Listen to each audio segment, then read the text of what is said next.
कितने सेवा अपराध कहे गए हैं? 32। अब आप सुनो वो 32 सेवा अपराध कौन कौन से हैं, फिर देखना उनमें से कितने हम रोज करते हैं। सेवा अपराध करोगे तो होगा क्या? उन्नति नहीं होगी।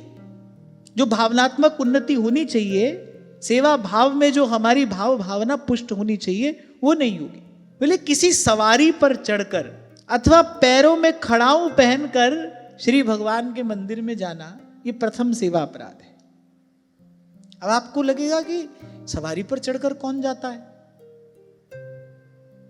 सवारी केवल हाथी घोड़ा ही नहीं होती भैया, अपने अभिमान पर भी सवार होकर व्यक्ति जाता है ना भगवान के मंदिर में। बड़ा आदमी बनकर जाता है, सेठ साहूकार बनकर जाता है, अपनी बढ़िया दर्शन की व्यवस्था कराकर जाता है, वो भी अपने अभिमान पर सवार होकर जाना ही है। कल कह रहा था ना मैं आपसे, जो भी कहा है शास्त्र में उसके 3 अर्थ हैं। एक तो मोटी बुद्धि से समझ में आ जाए, अभिदार्थ जिसको कहा जाता है, एक उसका सूक्ष्म अर्थ है, एक गूढ़ार्थ है। तो पहला अपराध है सवारी पर चढ़कर या पैरों में खड़ाऊ पहनकर श्री भगवान के मंदिर में जाना, और फिर वैष्णव होकर श्री जन्माष्टमी, राधा अष्टमी, श्री राम नवमी जो प्रभु के प्राकट्य उत्सव है, इन उत्सवों को ना करना या उनके दर्शन ना करना, ये वैष्णव के लिए दूसरा सेवा अपराध है। जितनी भी सामर्थ्य हो, पर प्रभु के उत्सव अवश्य मनाने चाहिए, और स्वयं मनाने की सामर्थ्य न हो तो जहां उत्सव हो रहा हो वहां सादर जाकर उस उत्सव का दर्शन करना चाहिए, उस उत्सव का प्रसाद ग्रहण करना चाहिए। न किया जाए तो ये दूसरा सेवा अपराध है। श्री विग्रह के सन्मुख होकर प्रणाम न करना, ये तीसरा सेवा अपराध है। दाएं से बाएं भी यदि जाना है, अब मान लो भीतर पुजारी जी सेवा कर रहे हैं, दाईं ओर खड़े हैं और बाईं ओर जाना है, तो आप सीधे नहीं जा सकते। आपको हाथ जोड़कर मस्तक झुकाकर पहले तो प्रयास करें कि पीछे से ही जाएं, सामने से न जाएं। पर किसी कारणवश यदि सामने से जाना भी हो तो मस्तक उठाकर श्री ठाकुर जी के सामने से नहीं जाया जा सकता, नहीं जाना चाहिए। जाओ तो फिर ये एक और सेवा अपराध है। दोनों हाथ जोड़कर और मस्तक झुकाकर मन ही मन अपने अपराध की क्षमा याचना करते हुए प्रभु के आगे से जाना चाहिए। अरे किसी वयोवृद्ध श्रेष्ठ विद्वान संत महापुरुष के भी आगे से नहीं जाना चाहिए, ये शिष्टाचार नहीं है। किसी भी प्रकार से गुरुजनों के आसन तक का स्पर्श नहीं करना चाहिए, ये शिष्टाचार है।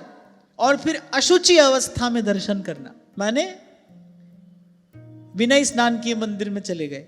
क्यों? क्योंकि भगवान तो भाव के भूखे हैं ना। जो भगवान भाव के भूखे हैं, कि भगवान इतने ही तुम सिद्ध हो, तुमको पता है भगवान भाव के भूखे हैं, मंदिर जाई काहे को रहे हो? फिर तो भगवान घटघट वासी हैं, जहां हो वहीं पर हैं। मंदिर जाने का श्रम भी मत करो, जहां बैठे हो आंख बंद करो, बढ़िया दर्शन करो। पर आचार्यों ने जो परंपरा बनाई है उसका आदर करना हमारा धर्म है, हमारा कर्तव्य है, उसमें हम कोई किंतु परंतु नहीं कर सकते। फिर कहा एक हाथ से प्रणाम करना। ये सेवा करने वाले लोग बड़े ध्यान से सुने। जो अभी मैंने आपसे बात कही ना कि मान लो बाईं ओर से दाईं ओर जाना है, तो कभी कभी हम देखते हैं ऐसे ही करके चले जाते हैं, ऐसे बस ऐसे किया चले गए। एक हाथ से प्रणाम करना ये सेवा अपराध है। चलते फिरते कर देते हैं हम, ऐसे चलते फिरते चले और ऐसे ही कर दिया बस। एक हाथ से प्रणाम करना ये सेवा अपराध है, ये 5वां सेवा अपराध है। फिर कहा परिक्रमा करते समय भगवान के सामने आकर कुछ न रुककर फिर परिक्रमा करना। माने आप परिक्रमा कर रहे हैं तो परिक्रमा करके जब भगवान के सन्मुख आप आए, प्रणाम करें, फिर अगली परिक्रमा करें। ऐसे मशीन की तरह घूमते नहीं रहें, भूल कर भी एक हाथ से प्रणाम ना किया जाए। परिक्रमा की जाए तो जब परिक्रमा करके आप श्री ठाकुर जी के सन्मुख आए, रुककर सादर प्रणाम करें, फिर दूसरी परिक्रमा करें। और सन्मुख खड़े होकर तो परिक्रमा कदापि नहीं करनी चाहिए कि खड़े खड़े वहीं पर घूम रहे हैं, ऐसा तो कदापि नहीं करना चाहिए, यह सेवा अपराध है। तो श्री भगवान के श्री विग्रह के सामने पैर पसार कर बैठना यह 7वां सेवा अपराध है। अपने यहां तो ऐसा नहीं होता, पर मैंने देखा है कथाओं में ऐसे बैठ जाते हैं लोग पैर पसार कर। यहां श्रीमद् भागवत जी विराजमान है, ये भगवान का श्री विग्रह है कि नहीं? और कलयुग में यही भगवान का श्री विग्रह है। भगवान ने स्वयं अपने वैष्णवी तेज की स्थापना की है इसमें, ये भगवान का श्री विग्रह है। आजकल तो देखते हैं ना कथाओं में बढ़िया सोफा, बढ़िया मसनल लगे हैं पीछे, और कोई यूं बैठकर और कोई यूं बैठकर। शुरू में हम कभी नई नई जगह जाते थे तो कभी कभी पहला दिन तो हमारा झाड़ा फूकी में ही निकल जाता था। बढ़िया मसनल गद्दे लगे हैं, सेठ जी आएंगे यूं बैठेंगे, हम उनका मनोरंजन करेंगे। कई प्राणी कोप भाजन हुए हमारे। अरे भगवान का श्री विग्रह है ये। मैंने कहा ना कलयुग में तो यही भगवान का श्री विग्रह है, वांगमय विग्रह है ये भगवान का। तो भगवान के श्री विग्रह के सामने पैर पसार कर बैठना। हो सकता है आप में से कुछ लोग अपने घर के मंदिर में ऐसा कर लेते हो। मंदिर में बैठे हैं, बैठे बैठे भगवान के सामने पैर पसार लिए। क्यों? क्योंकि ये सब प्रश्नों का एक उत्तर है ना हमारे पास। भगवान तो भाव के भूखे हैं। जिस भाव के वो भूखे हैं ना, वो भाव अभी है नहीं हमारे पास। वो भाव हो तो सेवा अपराध हो ही नहीं सकता। फिर श्री भगवान के श्री विग्रह के सामने दोनों घुटनों को ऊंचा करके हाथों को लपेट कर बैठ जाना, यह 8वां सेवा अपराध है। ऐसे तो कथा में बहुत ही बैठ जाते हैं। ये तो अच्छा हुआ मैंने इसीलिए आगे बैठने वाले जो लोग थे, कभी ऐसा कोई होता है तो मैं कह देता हूं। समझ गए ना किस मुद्रा की बात मैं कर रहा हूं? अब मैं करके भी नहीं बता सकता, भागवत जी सामने विराजमान है, कैसे बताऊं? दोनों घुटने ऊंचे करके और वो जो ऐसे हाथ करके बैठ जाते हैं ना, बोलिए अगला सेवा अपराध है। मंदिर में भी ऐसा नहीं बैठना, और कथा में जहां श्रीमद् भागवत जी विराजमान हो वहां भी ऐसा नहीं बैठना चाहिए, ये सेवा अपराध है। फिर श्री भगवान के श्री विग्रह के सामने सोना। आप कहोगे ऐसा कौन करता है? कथा में बहुत लोग सो जाते हैं, मंदिर में भी सो जाते हैं। माला करने बैठे तो माला करने ठाकुर जी के सामने सो गए, ये अगला सेवा अपराध है। इस सब से क्या होता है? इससे श्री विग्रह में ब्रह्म बुद्धि शिथिल पड़ जाती है। फिर श्री भगवान के श्री विग्रह के सामने कुछ खाना, प्रसाद का कण भी लिया जाए तो एक और ओट में जाकर लिया जाना चाहिए। भगवान के श्री विग्रह के सामने ऐसे मुंह खोलकर खाना, मेरी ये सेवा अपराध है। अरे भगवान ने नहीं, आचार्यों ने अपनी कृपा से भगवान का अर्चावतार सुलभ कराया है। भगवान तो अपने लोक में ठाट से बैठते हैं। नंद सुनंद पार्षद आदि उनकी सेवा करते, क्या कहना, जिनके चरण कमल कमला के करतल से न निकलते देखा, उनको नहीं पड़ी है कुछ भी। वो यहां मरते लोक में आए, हम जैसों की सेवा स्वीकार करें। ये तो आचार्यों का अनुग्रह है। आचार्यों ने कृपा करके भगवान के ये अर्चावतार आपको हमको सुलभ कराए। ये आपके हमारे घर में बाल गोपाल की जो सेवा हो रही है, ये श्रीमद् वल्लभ विठ्ठल की कृपा है भाई। निकस कुंज ठाड़े भय भुजा परस्पर अंश, इस रूप का दर्शन हमको महाप्रभु ने कृपा करके कराया है। हमको क्या पता कहां निकुंज है और कहां ऐसा रूप है। तो आचार्यों ने सुलभ करा दिया भगवान को, है वो भगवान ही। उनको ऐसे सस्ता नहीं समझ लेना, मनमाना आचरण करते रहें। तो कुछ प्रसाद का कण भी यदि पाया जाए तो एक और ओट में होकर पाना चाहिए। फिर श्री भगवान के श्री विग्रह के सामने झूठ बोलना तो सब ही बोलते हैं। फिर थोड़ा ऊंचे स्वर में बोलना। श्री भगवान के श्री विग्रह के सामने ऊंचे स्वर में बोलना, ये 12वां सेवा अपराध है। अब मान लो 2 लोग सेवा में हैं, तो उनको आपस में बातचीत नहीं करनी चाहिए। करते हैं तो फिर ये अगला सेवा अपराध है। श्री भगवान के श्री विग्रह के सामने आपस में बातचीत करना। और आप देखो, दृष्टि उठाकर देखो, अरे घर तो छोड़ो, मंदिरों में देखो, सब हो रहा है। अरे एक साधारण न्यायालय में न्यायाधीश के सामने जाने का भी एक शिष्टाचार है। आप टोपी चश्मा लगाकर पान चबाते हुए नहीं जा सकते हो जज के सामने, वो कंटेम्प्ट लगा सकता है,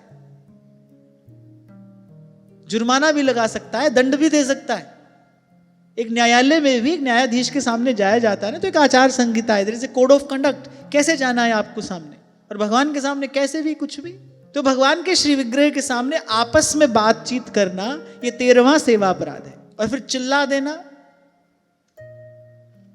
मैं दोनों कान पकड़ के कह रहा हूं, ये तो खूब होता है। ठाकुर जी के सामने चिल्ला दिए, किसी पर चिल्ला दिए, कभी किसी पर चिल्ला दिए। ये 14वां सेवा अपराध है। श्री भगवान के श्री विग्रह के सामने कलह करना, लड़ लिए झगड़ लिए, ये 15वां सेवा अपराध है। श्री भगवान के श्री विग्रह के सामने किसी को पीड़ा देना। अब आप बोलोगे ये कार्य कौन करता है?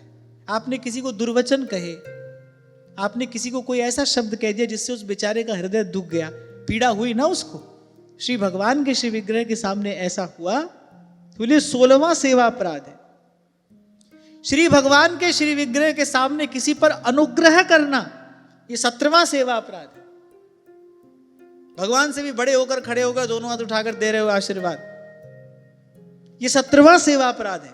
तभी तो कुछ दिन पहले मैंने आपसे कहा था भाई, खाली अपने घर में भगवान की सेवा करने से बात बनेगी नहीं। वहां तो आप केवल कहने को ही सेवक हो, होने को तो आप ही बॉस हो, वहां पर आप ही स्वामी हो। ठीक गलत रोकने वाला कौन है वहां पर? अभिमान शून्यता संतों गुरुजनों की सेवा में रहने से आती है। जब तक प्रत्यक्ष रूप से संत गुरुजन की सेवा में नहीं जाओगे तब तक अभिमान शून्यता नहीं आएगी। जब तक दिन में 5-7 बार फटकार नहीं पड़ेगी, अभिमान पर चोट नहीं लगेगी, तब तक ये हृदय अभिमान शून्य कैसे होगा? फिर भगवान के सामने किसी को कठोर वचन कह दिए, निष्ठुर वचन कह दिए, ये अगला सेवा अपराध है। फिर श्री भगवान के श्री विग्रह के सामने वस्त्र आदि से सारा शरीर ढक लेना, ये अगला सेवा अपराध है। अब याद करो, जाड़े के दिन बैठ जाते हो मंदिर में ऐसे सब ढककर, होता है ना, ये सेवा अपराध है। डरना नहीं, घबराने की आवश्यकता नहीं है। मैं तो कहता हूं ये सब सुनकर केवल प्रभु की कृपालुता का विचार करना। देखो सब हम करते हैं, फिर भी ठाकुर जी ने हमको सेवा में स्वीकार किया है। तभी गोस्वामी जी कह रहे हैं, अस प्रभु दीन बंधु हरि कारण रहित कृपाल। कारण रहित कृपालु है भगवान, गिनत ना अपनो जान। हमारे अवगुण हमारे दोष देखते ही नहीं भगवान। हम तो कर ही रहे हैं सब। करते हो कि नहीं जाड़े के दिन में ऐसा? अरे पाँव का अंगूठा भी बाहर न रह जाए, ऐसे यहां से यहां तक पूरा बढ़िया दुशाला कंबल लपेट कर क्या कर रहे हैं? बोले भजन कर रहे हैं। ये सेवा अपराध है भगवान के सामने ऐसे बैठना। वैसे तो भगवत सेवा में अगर हम अपरस की बात करें ना, तो फिर तो भगवत सेवा में सिला हुआ वस्त्र धारण करना ही निषेध है। सिला हुआ वस्त्र धारण नहीं किया जा सकता। यही बात पिछले कुछ दिनों से मुझे भी अंदर से कांटा चुभाती है। मैं ही आपसे कह रहा हूं कि भाई ये श्रीमद् भागवत भगवान का श्री विग्रह ही है, और इसका जो भी वाचन यहाँ हो रहा है, ये जो कथन श्रवण यहाँ हो रहा है, ये भगवान के श्री विग्रह की सेवा ही तो हो रही है। ये भगवान के वांगमय विग्रह की सेवा ही तो है। अच्छा, ये बात हमको किसी महात्मा ने कह दी, वो तो सेवा अपराध है। भगवान की सेवा में वैसे सिला हुआ वस्त्र नहीं पहना जाता। आज भी आप दक्षिण के मंदिरों में आप चले जाइए तो आपको कोई भी, अरे मंदिर जो भगवान की सेवा में, उसको तो छोड़ो, कहीं कहीं पर तो दर्शनार्थी भी सिला हुआ वस्त्र पहनकर नहीं जा सकता। यदि दर्शन करने भी जाना है तो आपको सविधि ही भगवान के सन्मुख जाना पड़ेगा। और मैं बड़ी विनम्रता पूर्वक और बड़ी क्षमा याचना पूर्वक की बात कह रहा हूं। देखो, भगवान के तो सब विग्रह एक समान है। अगर कहीं पर कोई परमाणु विशेष है, अगर कहीं पर किसी विशेष सुख की अनुभूति होती है, तो वो भगवान के स्वरूप के कारण नहीं, वो आचार्य परंपरा के पोषण के कारण है। अगर कहीं पर आचार्यों की परंपरा का ठीक प्रकार से आदर हो रहा है, आचार्य परंपरा से अगर भगवत सेवा उस विधि से यदि अर्चन हो रहा है, वहां का परमाणु विशेष होगा। तो भगवान का विग्रह तो सब जगह समान है भाई। भगवान का विग्रह तो एक ही, भगवान दो थोड़ी हैं, भगवान तो एक ही है। लेकिन किस विधि से, किस प्रकार, किस आदर से, यदि आचार्य परंपरा का आदर करते हुए, सम्मान करते हुए यदि सेवा अर्चन हो रहा है, तो वहां का परमाणु विशेष होगा, वहां आपको एक विशेष प्रकार की अनुभूति होगी। इसलिए हमारे यहां पूजा आदि कर्म में, मंदिर के गर्भगृह में, इसीलिए बहुत सारे कारण हैं, एक कारण नहीं है, बहुत सारे कारण हैं कि माताओं का प्रवेश नहीं होता, पुरुष ही सेवा करेगा। क्योंकि अपरस की जो विधि है उसका पूर्ण रूपेण पालन कैसे होगा? सिला हुआ वस्त्र पहनकर जा नहीं सकते। ऐसी एक नहीं, ऐसी अनेक बातें हैं। तो यहां पर कोई भेदभाव की बात नहीं है, यहां पर अधिक या न्यून की बात नहीं है। यहां तो माताओं की मर्यादा की रक्षा के लिए कुछ इस प्रकार का विधान बनाया गया है, और उसका सबको सर झुकाकर सादर आदर करना चाहिए। भगवान के श्री विग्रह के सामने किसी की निंदा करना, ये 20वां सेवा अपराध है। सेवा कर ली, आरती पूजा सब हो गई, अब बैठे तो मंदिर में ही हैं, मंदिर के कोने में लगाया फोन, सारी दुनिया की बकबक वहां पर हो रही है, वहीं मंदिर के भीतर ही लगाया फोन, सारी दुनिया की बात वहां से हो रही है। अब जब सारी दुनिया की बात होगी तो भाई निंदा स्तुति होगी। संसार की बात में निंदा स्तुति के अतिरिक्त और है क्या? बताओ क्या है? किसी से भी सांसारिक वार्ता करोगे, राग द्वेष है, निंदा स्तुति है, ये एक और सेवा अपराध है। अब बताओ, ये अपराध भी हमसे रोज ही बनता है। वही मंदिर में बैठे हैं, मंदिर के कोने में बैठे, लगाया फोन, कर ली यहाँ की बात। क्या कर रहे थे? बोले ऐसी चर्चा कर रहे थे, अपने ही परिकर से बात कर रहे थे, सब अपने गुरु भाई हैं, अपनी चर्चा कर रहे थे, हो निंदा स्तुति रही है। तो ये कहा, बोलिए 20वां सेवा अपराध है। और इसी के साथ किसी दूसरे की स्तुति करना, ये अगला सेवा अपराध है। कठोर वचन भी ना कहना, किसी के सामने अनुग्रह भी नहीं करना, किसी की निंदा भी नहीं करना, किसी की स्तुति भी नहीं करना। भगवान के सामने केवल भगवान की स्तुति होनी चाहिए। और फिर कहा, श्री भगवान के श्री विग्रह के सामने अश्लील या अभद्र शब्द बोलना। अब बोलते बोलते गाली दे देता है व्यक्ति, बोलिए अगला सेवा अपराध है। श्री भगवान के श्री विग्रह के सामने अधोवायु का त्याग करना, ये अगला सेवा अपराध है। अब बताओ, अगर नियमित संयमित भोजन नहीं होगा, शरीर स्वस्थ नहीं होगा, जीवन शैली आपकी संयमित अनुशासित नहीं होगी, तो क्या करोगे? शक्ति रहते हुए भी सामान्य उपचारों से भगवान की सेवा पूजा करना, ये 24वां सेवा अपराध है। शक्ति रहते हुए भी, ये गृहस्थ के लिए विशेष रूप से कहा गया है। साधन संपन्न हो, अपने लिए तो चुन चुन कर बढ़िया बढ़िया वस्त्र, बढ़िया बढ़िया आभूषण, सब व्यवस्था बढ़िया किए हैं। ठाकुर जी कहीं बेचारे कोने में पड़े हैं, 10-15 दिन में कपड़ा बदल दिए, और वो कपड़ा भी ऐसा बढ़िया खरीद कर लाए हैं बाजार से। दुकानदार को पहले ही कह दिया, बोले मंदिर के लिए चाहिए, उसको भी पता है कैसा कपड़ा देना है। तो सामर्थ्य रहते हुए भी, यहां एक बात कही गई, सामर्थ्य नहीं है कोई चिंता की बात नहीं है, पत्रम पुष्पम फलम तोयम, इससे भी भगवान संतुष्ट हैं। पर सामर्थ्य दिया है भगवान ने, और सामर्थ्य होते हुए भी सामान्य उपचारों से भगवान की सेवा पूजा की जा रही है, तो बोले 24वां सेवा अपराध है। इसलिए पूर्व भी कभी मैंने कहा था, लोग ले आते हैं पोशाक बनवाकर, मन का मनोरथ है ठाकुर जी को पोशाक निवेदन करनी है, कपड़ा ऐसा है छूने लायक भी नहीं है। कभी कभी तो देखा जाता है, जेठ आषाढ़ के महीने में ठाकुर जी को ऐसी पोशाक धारण करा दी जाती है कि दर्शन करने वाले का मन व्याकुल हो जाए। ठाकुर जी ने तो कैसी धारण की होगी? ठाकुर जी के दुख का कष्ट का कारण बन रहे हो, तुम्हारे मनोरथ पूरे होंगे? व्यास जी कहते, बांधे जमपुर जाएंगे और मुख में परी है धूर।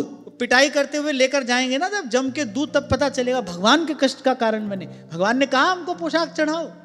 अरे जितनी सामर्थ्य है आप उतनी वस्तु निवेदन करो, लेकिन वो वस्तु प्रभु के सुख का कारण होनी चाहिए।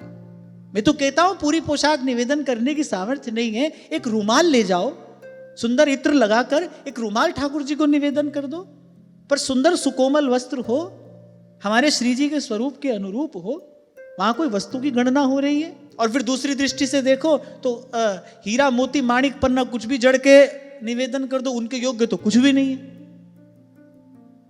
यह बात अपनी ईमानदारी की है, यहां बात अपनी भावनात्मक ईमानदारी की है। यहां कहा कि शक्ति रहते हुए भी, यहां बिल्कुल नहीं कहा कि उधार लेकर सेवा करनी है। यहां कहा जिसके पास शक्ति है, सामर्थ्य है, वो भी यदि गौण उपचारों से, सामान्य उपचारों से भगवान की सेवा करता है, बोले 24वां सेवा अपराध है। फिर अनर्पित वस्तु खाना पीना, ये 25वां सेवा अपराध। अच्छा, इसमें तो बहुत ही सावधान रहना चाहिए। ध्रुवदास जी कह रहे हैं, जलहू भूल ना पीजिए बिन लीन्हे निज नाम। सेवक जी महाराज ने कांचे धर्मी में कहा ना, बोले आए अनर्पित जाए गटक्कत। भक्तमाल जी में एक प्रसंग आता है, एक राजा का नन्ना सा बालक गोद में खेल रहा है, उसने ठाकुर जी के अमनिया पर हाथ डाल दिया। राजा इतना दुखी हुआ कि ऐसा संस्कारहीन जीव मेरे घर में कैसे आ गया। ठाकुर जी के अमनिया पर हाथ डाल दिया। बालक है, अब बालक तो भाई गोद में यहां वहां हाथ लगा देता है, ठाकुर जी के अमनिया पर बालक ने हाथ रख दिया। राजा इतना दुखी हो गया कि ऐसा संस्कारहीन बालक मेरे घर में कैसे जन्म ले गया। ठाकुर जी के अमनिया पर ऐसी दृष्टि है इसकी कि क्या भगवान की सेवा करेगा। तो अनर्पित वस्तु न पाई जाए, चाहे वो खाना हो या पीना हो। जल हो भूल न पीजिए, बिन लीन है निज नाम। अब आप कहीं मान लो सफर में हो, कुछ भी हो, जल ग्रहण कर रहे हो तो भी नाम उच्चारण करके ही जल ग्रहण करना चाहिए, भगवत स्मरण करके वस्तु पानी चाहिए। कहीं आप ऐसी स्थिति में हो यहाँ पर आप सीधे सीधे भोग नहीं लगा पा रहे हो, क्योंकि आज मनुष्य को व्यवहार क्षेत्र में अनेक परिस्थितियों में रहना पड़ता है, तो फिर भगवत स्मरण करके भगवान को निवेदन करने योग्य वस्तु हो, मन से प्रभु के चरणों में निवेदन करके भगवत स्मरण करके वस्तु का ग्रहण करना चाहिए। अनर्पित खाया तो बोले 25वां सेवा अपराध है। फिर जिस ऋतु में जो फल होता है, जो ऋतु फल होता है, जिस ऋतु में जो फल हो उसको सबसे पहले भगवान को निवेदन न करना, ये अगला सेवा अपराध है। अब जैसे आम की ऋतु आई तो जो ऋतु फल है वो सबसे पहले प्रभु को निवेदन किया जाए। इसके साथ एक बात मुझे और कहनी है, ये जो आज उपलब्ध हो जाता है ना हर फल हर ऋतु में, ये बहुत अस्वस्थ है, ऐसा कभी नहीं करना चाहिए। आयुर्वेद तो कहता है सदाई ऋतु का ही फल खाइए, ऋतु की ही साग सब्जी खाइए, ऋतु के अनुकूल जो जो जो प्रकृति दे रही है उसी को खाना चाहिए। आज धनी मानी लोग इसको स्टेटस सिंबल समझते हैं ना, समझते हैं भाई पैसा अधिक खर्च करके देखो 12 महीने आम मिलता है, 12 महीने तरबूज मिलता है, 12 महीने ये मिलता है, 12 महीने रोगी भी रहते हो। प्रकृति का आदर करना चाहिए खाने पीने में, प्रकृति जो दे रही है। अब जैसे जब वर्षा की ऋतु होती है तब कहते हैं भाई हरी सब्जी उस समय नहीं खानी चाहिए, सावन भादों में दूध दही नहीं लेना चाहिए। लोगे तो क्या होगा, बोले पूरा वर्ष वो शरीर में वायु विकार बनाएगा। हमारे ऋषि मनीषियों ने बड़ी स्वस्थ जीवन शैली हमको प्रदान की, तो इसलिए यहां कहा गया कि ऋतु में जो फल हो, यहां इस बात का ध्यान रखना, जिस ऋतु में जो फल हो बोले सबसे पहले भगवान को न चढ़ाना, बोले ये अगला सेवा अपराध है।